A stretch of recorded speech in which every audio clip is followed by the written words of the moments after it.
Part 4. Using the GitLab interface.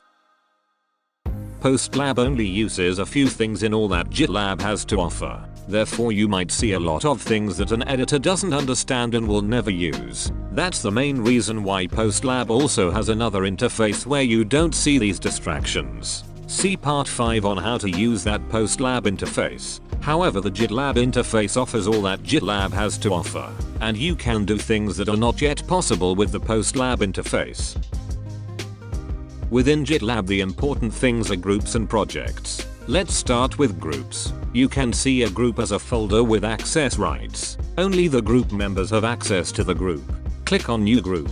Now you must supply a group path. Notice how you are actually creating an URL. Therefore you're not allowed to use blank spaces, for example.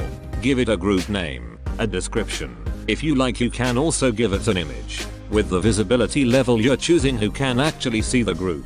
In our setup, we want users only to see the groups they have access to. Therefore we choose private.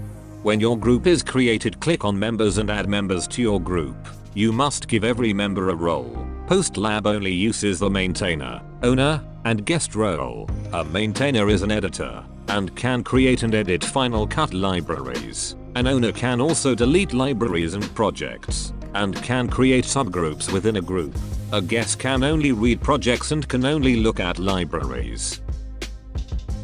Now let's create a project. A GitLab project is the same as a PostLab project. Projects can live in a group or in your personal namespace. You can create projects within a group or within your own personal space. Click on New Project. Notice how again you create an URL for your project and therefore cannot use certain characters. Make sure to give it a good description since you can search for this. Members of the group can automatically see the project, so there isn't really a need to set the visibility level. So let's keep it the same as our group and choose private. After you create the project, you'll go to the project homepage. Here you can see its unique URL and all the activity of the project. A project always has a repository. That is where your libraries live. You can also find the issues and settings for this project here. Notice the button at the top of the page. When you click on Start working on this project, the project is opened within PostLab.